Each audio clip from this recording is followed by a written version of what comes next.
Queria convidar o pastor Guilherme Nunes para vir aqui. O pastor Guilherme ele é formado pelo CIBIMA. CIBIMA é um seminário bastante conhecido lá no Ceará. Quando estive presente, conheci o seminário, uma bênção. O pastor Guilherme ele é mestrando e professor de Novo Testamento, profundo conhecedor das línguas originais. Eu acho que muitos aqui o conhecem pela internet, né? Ele produz conteúdo de excelente qualidade para a glória de Deus. Somos gratos por isso. E é uma alegria para nós estar com ele este ano, que o Senhor o use e o Senhor nos edifique por meio da sua vida. Vamos orar, pastor? Senhor, graças te damos por mais esse dia, Senhor Deus, que o Senhor fez. O Senhor, Pai, nos abençoou ao longo deste dia com diversas dádivas, Senhor Deus, que nem podemos mensurar, Pai. Fomos abençoados, em especial, pela palavra do pastor Tiago Abdala, pela palavra do pastor Guilherme Nunes. E nós louvamos, Senhor Deus, por tudo aquilo que ocorreu ontem e hoje, que o Senhor continuará falando, Pai. Falando, fazendo em nossas vidas, Senhor Deus. Sustenta-nos, Senhor Deus, mantém-nos pela Tua palavra, e que essa palavra, Senhor Deus, não fale somente às nossas mentes, mas fale a todo o nosso ser. Que nós possamos ser transformados dia a dia pela Tua palavra, Senhor Deus. Usa a vida do pastor Guilherme para a Tua glória, Senhor Deus.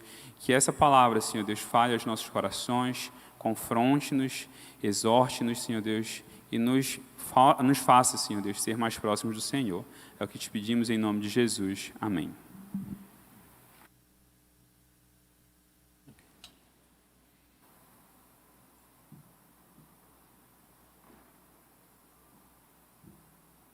Graça e paz, meus irmãos. Vamos abrir as nossas Bíblias em João, capítulo 18. Nós vamos ler a partir do 28, até o final do capítulo.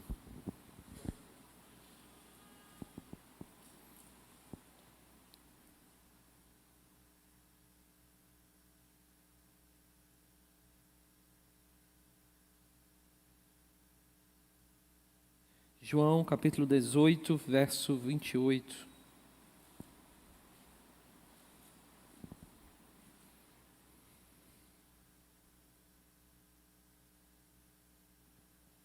Diz assim a palavra do Senhor.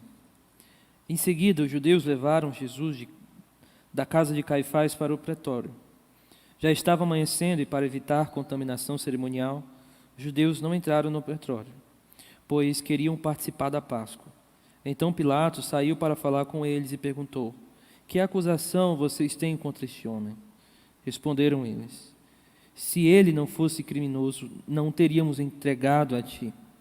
Pilatos disse: levem-no e julguem-no conforme a lei de vocês. Mas nós não temos o direito de executar ninguém, protestaram os judeus. Isso aconteceu para que se cumprisse as palavras que Jesus tinha dito, indicando a espécie de morte que ele estava para sofrer. Pilatos então voltou para o pretório, chamou Jesus e lhe perguntou: você é o rei dos judeus? Perguntou-lhe Jesus: essa pergunta é tua ou outros te falaram a meu respeito? Jesus respondeu Pilatos: acaso sou judeu? Foram o seu povo e os chefes dos sacerdotes que o entregaram a mim? Que foi o que você fez? Disse Jesus: o meu reino não é deste mundo. Se fosse, os meus servos lutariam para impedir que os judeus me prendessem, mas agora o meu reino não é daqui. Então você é rei, disse Pilatos. Jesus respondeu: tu dizes que sou rei, de fato. Por esta razão nasci, para isto vim ao mundo, para testemunhar da verdade. Todos que são da verdade me ouvem. Que é verdade? Perguntou Pilatos. Ele disse isso e saiu novamente para onde estavam os judeus e disse: não acho nele motivo algum de acusação. Contudo, segundo o costume de vocês, devo libertar um prisioneiro por ocasião da Páscoa. Querem que eu solte o rei dos judeus? Eles em resposta gritaram: não, ele não, queremos Barrabás. Ora, Barrabás era um bandido. Vamos só orar mais uma vez. Senhor, que as palavras da minha boca e que o meditar do nosso coração sejam agradáveis a Ti, Senhor meu e Deus meu. Amém. Queridos, o tema da nossa conferência tem a ver com a verdade. E não é mistério, ou então é um fato de que nós vivemos uma crise de verdade.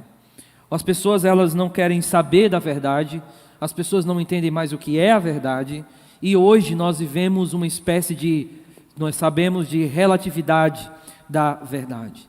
Então as pessoas sempre falam, verdade para mim talvez não seja verdade para você, e a gente vê esse discurso de subjetivação da verdade, num país a verdade é uma coisa, no outro outra coisa, e a gente vive nessa crise.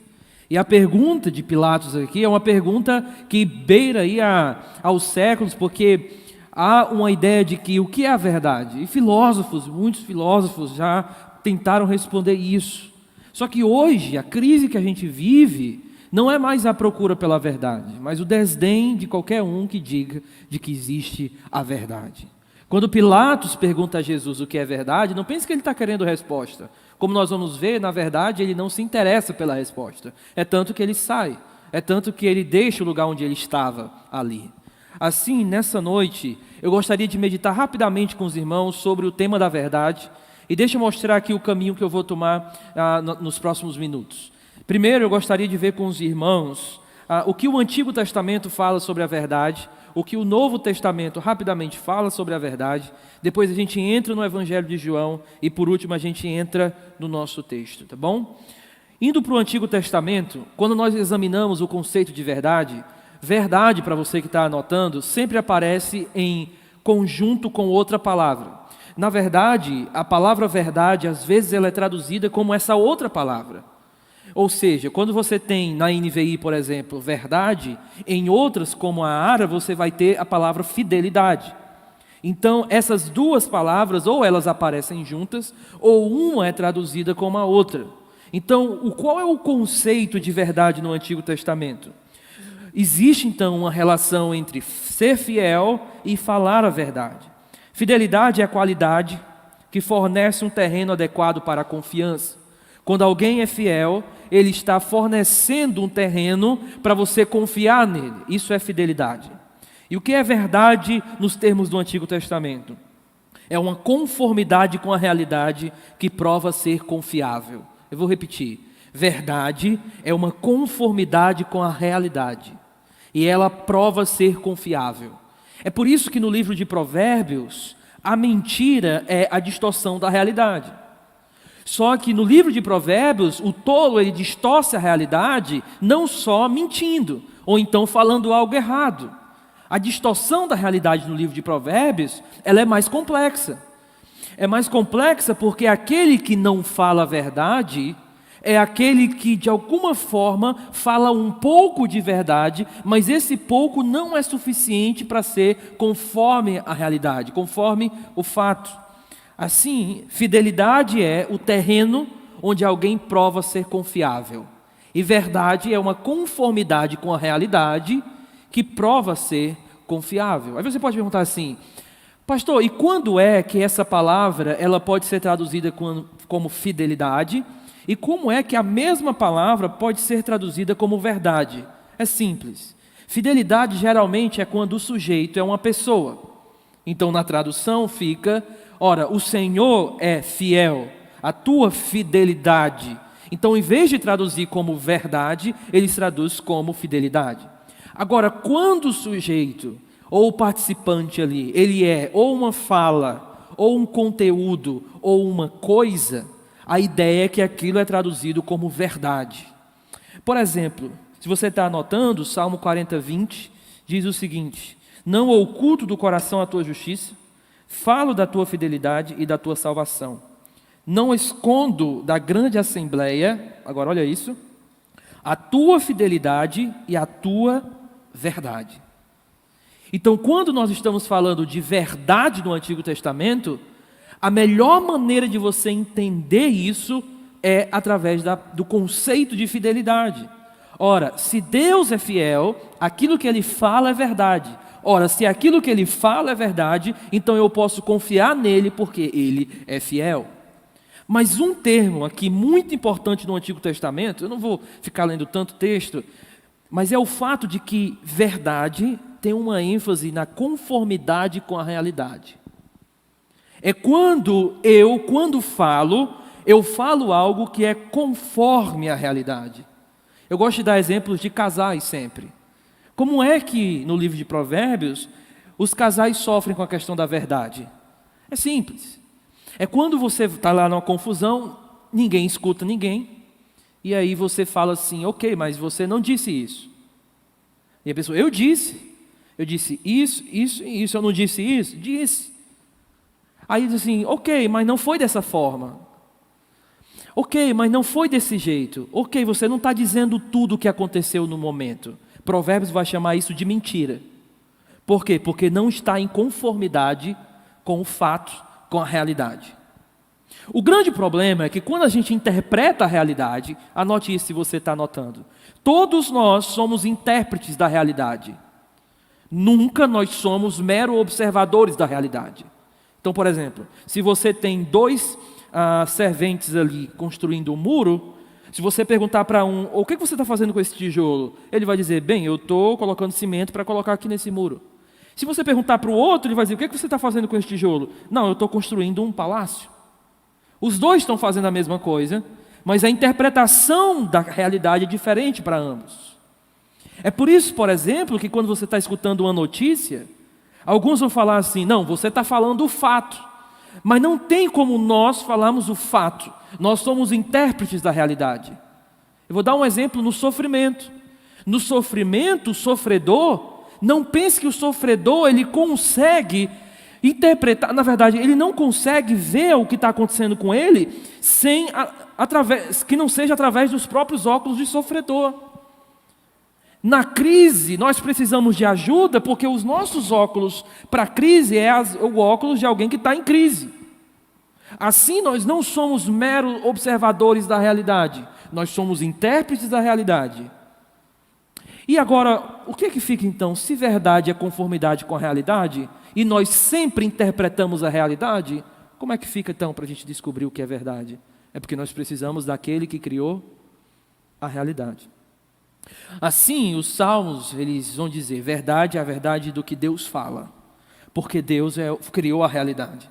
E se você quiser alinhar a sua interpretação dos fatos com a realidade, você precisa daquele que criou a realidade. É por isso que verdade no Antigo Testamento é uma conformidade com o fato, e o único que pode dar isso é o Senhor, é quando Ele fala. Quando a gente vai para o Novo Testamento, algo acontece interessante. Se no Antigo, verdade sempre anda com a palavra fidelidade, no Novo, verdade vai andar com a palavra graça. Ou pistes, que seria fé ou fidelidade. Então vamos lá. Verdade no Antigo anda com a palavra fidelidade, sempre em conjunto. Já no Novo, verdade entra em conjunto. Ou seja, em conjunto ou com graça ou com fidelidade. Como, por exemplo, João 1,14, quando vai falar que ele veio com graça e verdade, as duas coisas juntas. Ou, por exemplo, Apocalipse 3:14, você vai ver a verdade com a palavra pistes, com a palavra fé. Ele é fiel e verdadeiro. Então, no Novo Testamento, o que está acontecendo é basicamente a mesma coisa do Antigo. Verdade é Deus falando, e o fato de Deus falar é graça para nós. O fato de Deus se manifestar no nosso mundo bagunçado, que é o mundo dele, pois ele criou, é uma verdade. Verdade é quando Deus fala, e esse ato de fala é graça de Deus. É por isso que no Novo Testamento, esse conceito então envolve três coisas. Vamos lá, você que está anotando aí, a gente está meio que numa palestra, né? Três coisas então. Não só no Novo Testamento, mas no resumo. Verdade envolve factualidade, porque aquilo é conforme ao fato. Fidelidade, quem conta, conta e pode ser confiável. E completude, ele não conta metade da história, ele conta tudo. Ele consegue falar tudo da realidade. Assim, mais uma vez, verdade tem a ver com factualidade, fidelidade e completude do fato. Isso é verdade. Perceba que verdade, então, é algo sério nas Escrituras. E Jesus, em Pilatos, o assunto todinho gira em torno desse tema. Agora, O que é verdade em João? E quando a gente começa agora a chegar próximo do nosso texto, a gente tem que perguntar o que é verdade agora no Evangelho de João. E para isso, deixe-me dar uma rápida introdução ao Evangelho de João. Em João, nós temos 2 livros, claro, de maneira mais literária. Nós temos o que nós chamamos de livro da glória e o livro dos sinais. O livro dos sinais é do capítulo 1 ao capítulo 11. O livro da glória é do capítulo 12 até o final. No livro dos sinais, significa que Jesus ele participa de várias instituições. Jesus vai a um casamento, a instituição matrimonial. Jesus vai lá em Pilatos, no caso, a política. E Jesus vai nas sinagogas, coisas religiosas. Então, Jesus está sempre indo nessas instituições. Jesus não vai apenas somente a instituições. Jesus também vai a várias festas. E se você contar quantas festas Jesus foi, você vai chegar à conclusão de que Jesus foi a 7 festas no livro dos sinais, que é a primeira parte. E que festas são essas? Bem, você vai ver Jesus indo à Páscoa, por exemplo. Você vai ver Jesus indo a várias festas. Uma delas é a festa das cabanas. Aí você pergunta, por que Jesus vai a festas? Por que Jesus ele foi a essas festas judaicas? Porque existe uma mensagem que está sendo passada ali. Se você entender essa mensagem, você vai entender o que é verdade no Evangelho de João. Deixa eu dar um exemplo, então, na festa das cabanas. Jesus vai à festa das cabanas e, de repente, Jesus, do nada, no último dia da festa, ele se levanta e fala algo. Por que Jesus faz aquilo no último dia da festa? Bem, quando a gente volta para o que é a festa das cabanas, representa o tempo que o povo passou aonde? No deserto. E qual era a característica daquele tempo que o pessoal passou no deserto? Qual é a característica do deserto? Noites muito longas e falta de água. É por isso que Jesus ele vai à festa das cabanas e ele fala algo sobre água e algo sobre luz.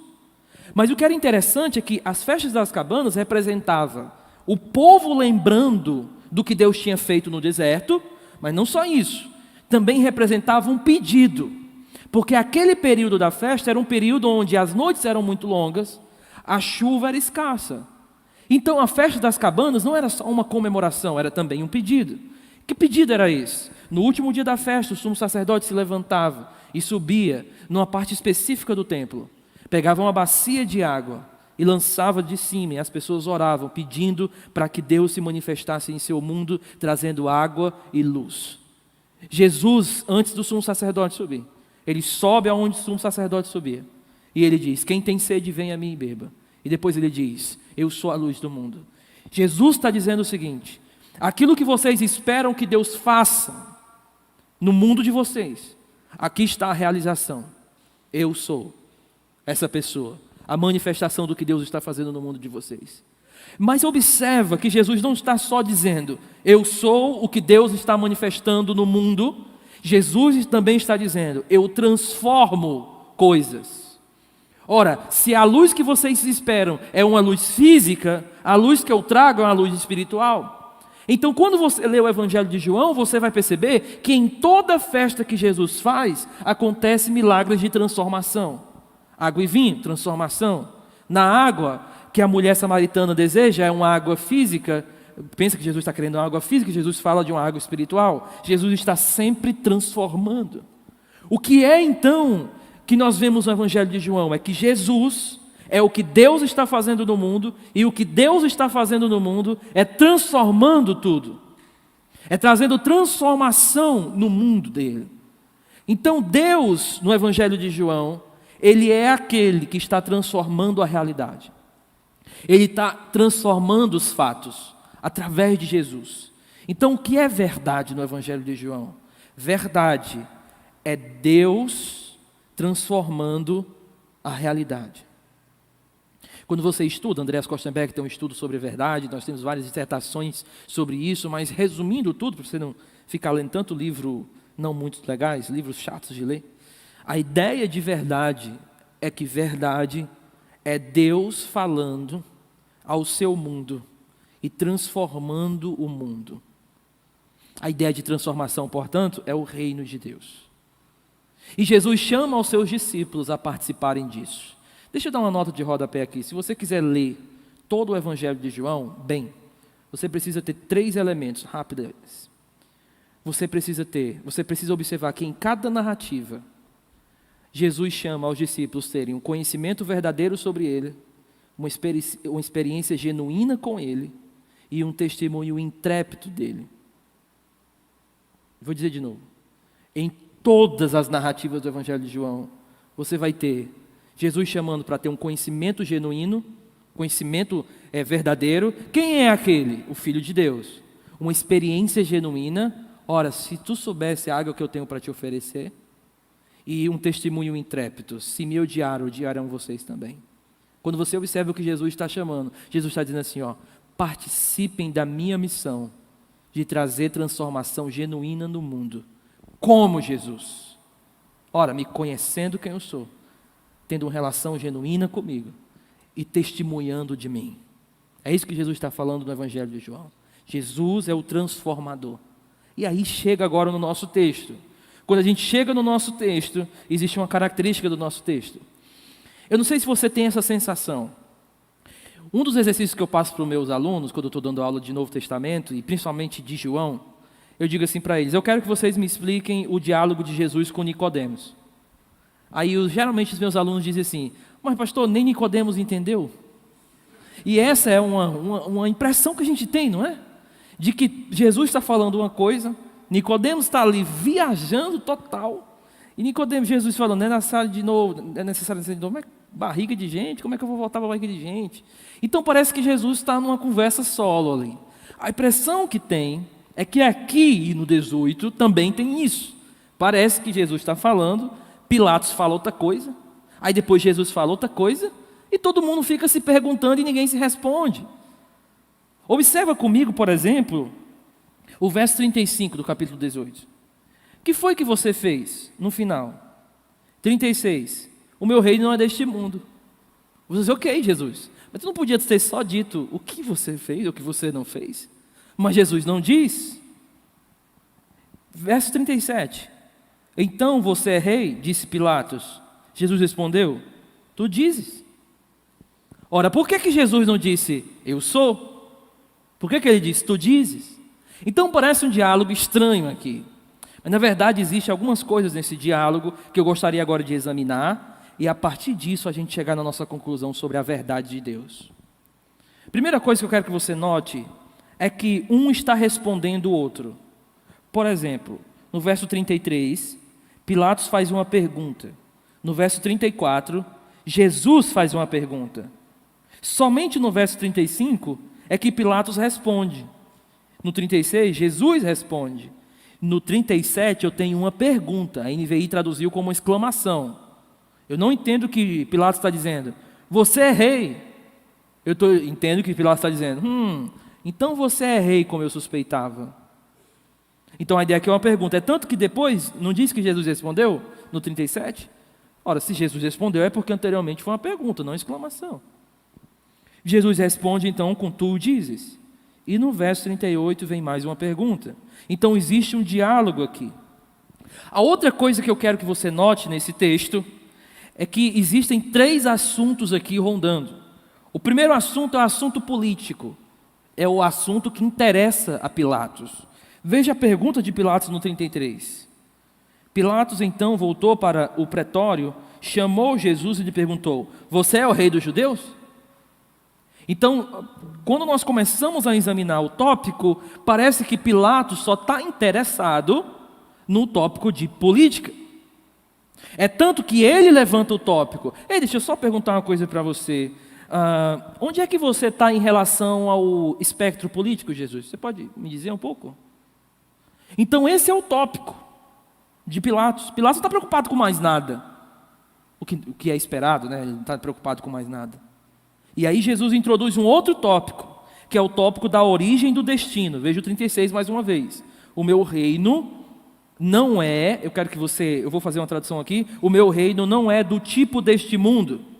Não só não é deste mundo, como não é do tipo desse mundo. Então Jesus introduz um outro tópico.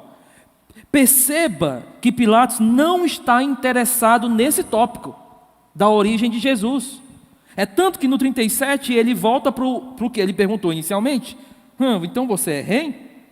Porque Pilatos não está interessado. Jesus então introduz um outro tópico. Qual é o tópico? O tópico da verdade. Mas aí, no 38, você percebe que Pilatos não está interessado no tópico da verdade. É tanto que ele diz: então o que é verdade?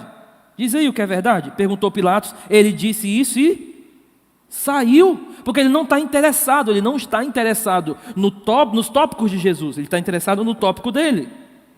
E isso é importante para você entender por que Jesus não responde diretamente Pilatos. Porque existe um tópico que Jesus está introduzindo e Pilatos não está interessado, o que é normal para os reis desse mundo. O que é normal para os reis desse mundo. Você vai observar que os reis desse mundo não estão tão interessados nos tópicos que a igreja tem para oferecer ao mundo. É por isso, queridos, que nós devemos ter cuidado, isso vai ser uma das minhas aplicações, para a gente não viver somente respondendo os tópicos do mundo. E esquecendo de dizer para eles que nós temos tópicos. E viver sempre uma igreja reativa. E nunca ativa. Dizer, olha, aqui está o reino de Deus. É por isso que nós devemos ter muito cuidado com os debates contemporâneos. Senão a gente vive só de reação. E não impondo o que é o reino de Deus, como o reino de Deus age. É tanto que a gente vive uma teologia negativa. Não, eu não sou isso. Não sou isso. Não, você não pode me chamar disso. Não, ou seja, é sempre uma teologia negativa, apofática, é um negócio sempre negativo, enquanto a gente perde a oportunidade de dizer o que nós somos, o que é o reino de Deus. Jesus, então, a primeira estratégia de Jesus aqui, para você entender esse diálogo, é esse.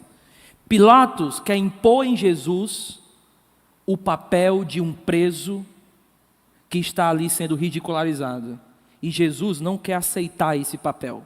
Não me chame assim. Vamos ver isso agora dentro do texto.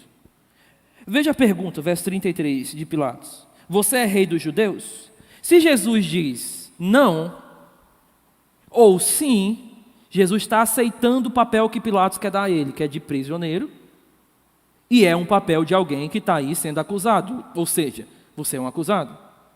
Jesus então não quer aceitar esse papel. Não. Aí o que Jesus disse? Essa pergunta é tua ou os outros te fizeram? A ideia aqui é essa aqui, ó. Você quer dizer que eu estou sendo submetido a uma acusação, não é? Mas deixa eu dizer, é você que manda aqui? Ou você também está sendo mandado, como eu estou sendo mandado aqui para cá? Ou seja, enquanto ele quer impor que Jesus é um prisioneiro, Jesus impõe a Pilatos um outro papel. Você é um cara mandado. Eu sou um prisioneiro e você não tem autoridade. Porque você vive só fazendo as coisas que os outros querem que você faça. Aí Pilatos, no verso 35, também não aceita esse papel. Verso 35. Acaso sou judeu? Por que ele diz isso? Porque os judeus estavam sob a autoridade do Império Romano. Então ele está dizendo assim, espera aí, Jesus, por acaso sou eu que estou aqui, sou eu que sou servo, sou eu que sou escravo? Eu não sou judeu. Porque quem está sob a minha autoridade, debaixo da minha autoridade, são os judeus. Eu não sou judeu. Eu não estou debaixo da autoridade de vocês de jeito nenhum. Então a ideia aqui é, ele impõe Jesus, ele quer dizer assim, Jesus, tu é um prisioneiro. Aí Jesus não aceita esse papel. É tanto que Jesus não responde que é rei dos judeus ou não. Jesus apenas diz, e você que é mandado pelos outros? E ele diz, eu sou mandado pelos outros? Eu sou judeu? Sou eu que estou sendo mandado por Roma aqui? Ou é você que é judeu? E aí o que diz? O que foi que você fez? O que é que Pilatos quer agora? Impor mais uma vez um papel a Jesus. Qual é o papel? Um preso, um prisioneiro, que está ali prestes a morrer. Aí Jesus diz assim, meu reino não é deste mundo. Em outras palavras, por que Jesus está dizendo? Jesus está dizendo que a interpretação de Pilatos dos fatos está errada. Ele acha que Jesus é um mero prisioneiro. E Jesus está dizendo assim para ele, espera aí, você acha que está sob a autoridade de mim, está sobre a minha autoridade? Está debaixo, você manda em mim porque eu sou judeu? Pilatos, o meu reino não é deste mundo. O que ele quer dizer com isso? Eu sou superior a você e a qualquer um. Então aqui é mais uma vez, Jesus diz assim, enquanto você quer que eu seja um mero prisioneiro, deixa eu dizer uma coisa, o meu reino não é daqui. Pilatos então diz o seguinte, então você é rei? Então você é rei, né, cabra? A ideia é essa, a ideia de ironia, de desdém. Aí Jesus diz assim, ó, nos teus termos, é você que está dizendo que eu sou rei. Então por que Jesus não responde que é rei? Porque Pilatos está perguntando se ele é rei nos termos de Pilatos. Jesus está perguntando se ele é rei, não um rei como você entende que Jesus é rei, mas um reino meramente político. É por isso que Jesus disse, você diz, é você que está dizendo que eu sou rei nesses termos. Porque, aí vem, de fato, Jesus, em vez de responder se eu sou rei ou não, Jesus fala qual é o seu propósito. Jesus diz, de fato, por essa razão nasci, e para isso vim ao mundo, para testemunhar da verdade. Todos que são da verdade me ouvem. Verso 38, o que é a verdade? Pilatos então faz uma pergunta de desdém, sabe por quê? Porque, irmãos, os reis desse mundo não estão interessados na verdade. É ponto. Não é do interesse deles o que é verdade. A verdade é algo seríssimo aqui. É tanto que ele diz, então me diz aí o que é verdade. Aqui não é pergunta filosófica, ok? Sejamos teólogos bíblicos, que a ideia aqui não é a ideia de filosofia. A ideia aqui é o contrário. É uma ideia de desdém. Quer dizer que verdade é que você tem um reino de outro mundo? É isso que é verdade? O que é verdade? Diz aí. Porque o que eu estou vendo aqui é um prisioneiro. É isso que ele quer dizer. Eu não estou vendo esse cara que tu diz aqui na minha frente, não. Como é que é verdade isso aí? Assim, Pilatos não quer saber da verdade, não existe resposta aqui do que é verdade. Então, a ideia aqui é que Pilatos não quer saber da interpretação de Deus da realidade. Ele não quer saber o que Deus está fazendo no mundo. Ele tem uma agenda muito clara, que é meramente uma agenda política. Dito isso, deixa aí agora aqui para algumas lições. E dentro das lições eu vou esclarecer mais. Primeiro, o que é verdade? É o que Deus fala sobre o mundo dele, sobre a história dele. Só que, irmãos, existe um desinteresse do mundo pelas questões que importam. Eu vou dizer mais uma vez, existe um desinteresse do mundo pelas questões que importam. É por isso você que é jovem, está na universidade, você tem que ter muito cuidado. Por quê? Porque quando vem as pautas de lá, e você começa a responder essas pautas, você tem que ter noção de que outras coisas são mais importantes do que outras. E você tem que ter cuidado para não gastar a tua energia tentando responder tudo, porque no fim das contas, não é a verdade que estão procurando. Então eu vou dizer mais uma coisa para você. Tem guerras que o jovem universitário não pode entrar. Porque é errado? Não é isso. É porque ele vai gastar toda a energia dele em algumas coisas que não estão importando no momento. Não é porque o mundo levanta a questão que a gente precisa abraçar algum tipo de resposta. O que Jesus fez foi, quando eles perguntam isso para a gente, quando Pilatos perguntou isso para Jesus, ele estava querendo impor a Jesus um papel. E Jesus não aceita o papel colocando ali a agenda do reino. Então deixa eu dizer mais uma coisa, eu fiz universidades, eu estudei em faculdades, e uma das coisas assim que mais, na época eu era estudante de teologia, e eu fiz, uma das minhas faculdades é música. E dentro da música tem uma cadeira chamada psicologia evolutiva, que até hoje eu não sei qual é a relação, tem filosofia, tem um negócio assim, meio maluco, coisas de músico, todo respeito, todo respeito não, coisa mais desrespeitosa. Mas uma das coisas que eu ficava assim, oh, meu Deus, é quando a professora falava alguma coisa. E na hora que eu fosse responder aquilo, se eu respondesse de qualquer forma, eu ia estar assumindo o papel que ela estava dando aos cristãos, que era o quê? Um bando de fanáticos religiosos. É tanto que numa conversa com ela, eu disse assim, professora, a senhora crê na sua necessidade de salvação? Ela olhou para mim, que loucura é essa, do nada? Eu pensei que você ia falar de mim sobre Freud. Eu disse, não, isso não me importa agora não. Me importa se quando a senhora morrer, a senhora vai para onde a senhora vai. E ela disse, deixa eu pensar. Eu disse assim, pois pense, que isso é mais importante do que Freud. Ela disse, você acha? A senhora não acha? Sabe por quê? Porque eu não estava querendo que ela achasse que eu era apenas reativo dentro da universidade. Ela precisava saber que eu tinha uma agenda muito fixa, que é a agenda do reino.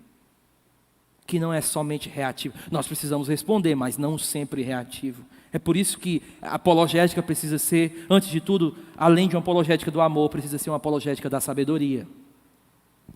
Assim, nunca esqueça disso. Existe um desinteresse do mundo pelas coisas que importam. E nós não podemos viver somente respondendo às pautas do mundo e esquecer a agenda do reino de Deus. Coisas que importam. Agora, para conhecer realmente a nossa agenda, nós precisamos conhecer qual é a natureza do reino de Deus. Isso é muito importante. Sabe por que muitos crentes não têm interesse pela agenda do reino? Porque acham que o reino é como qualquer outro reino deste mundo. E Jesus precisa dizer a Pilatos, Jesus precisa dizer assim, Pilatos, cai na real, o meu reino não é do tipo desse mundo. O meu reino é superior a isso. E eu acho que muitas vezes um dos grandes problemas dos cristãos hoje é porque não basta ser cristão. É sempre cristão em alguma coisa.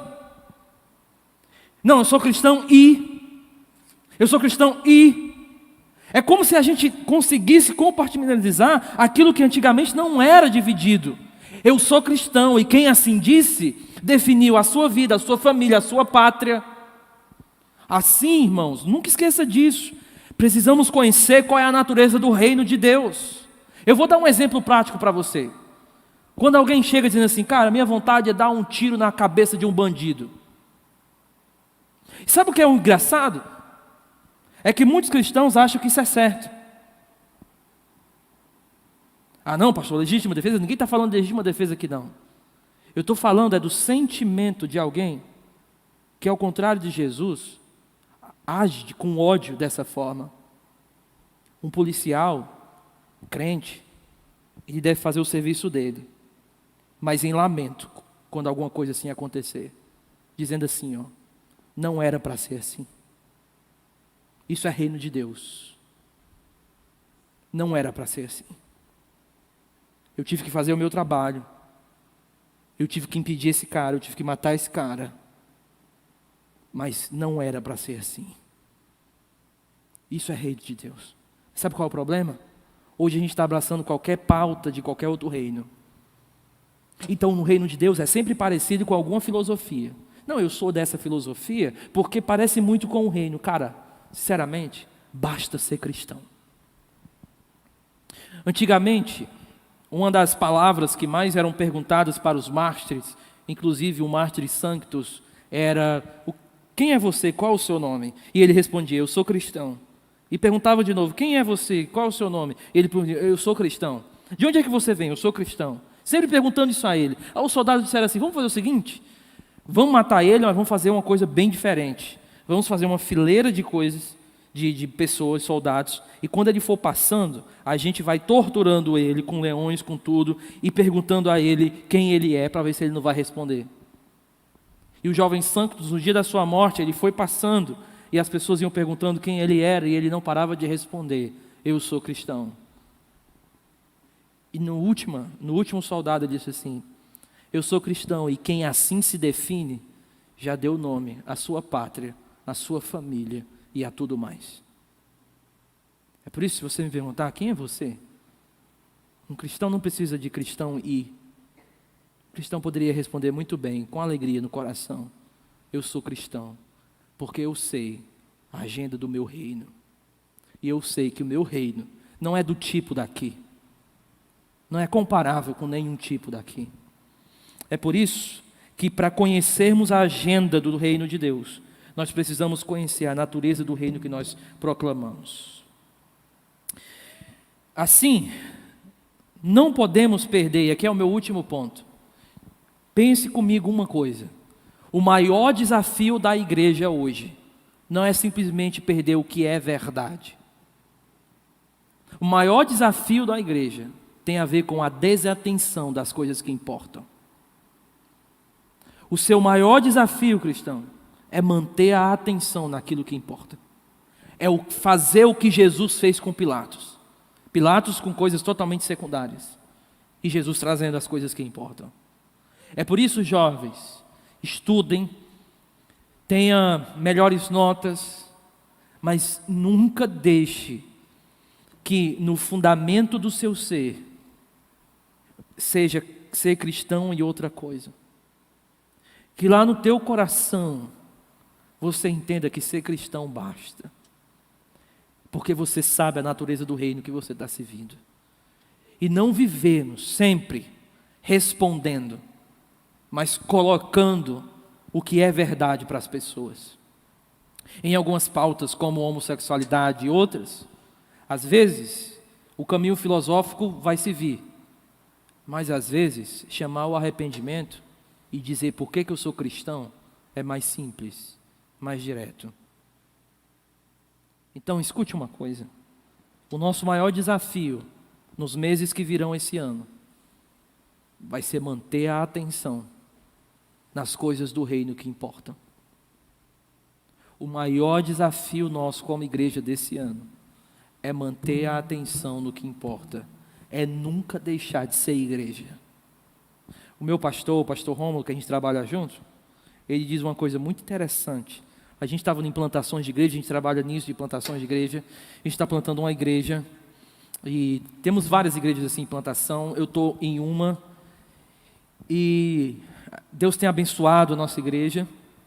E o pastor Romulo, uma vez pregando lá, um irmão perguntou assim: pastor, o que o senhor acha, qual vai ser o nosso maior desafio agora que a gente está plantando essa igreja? E eu nunca esqueço o que o pastor Romulo falou. O pastor Romulo disse assim: o maior desafio de vocês vai ser permanecer sendo igreja. Porque é muito fácil a gente se virar um mero clube social, uma mera partição, um mero qualquer outra coisa e não igreja. Então, queridos, esse é o chamado. Nós sabemos o que é verdade? Sabemos.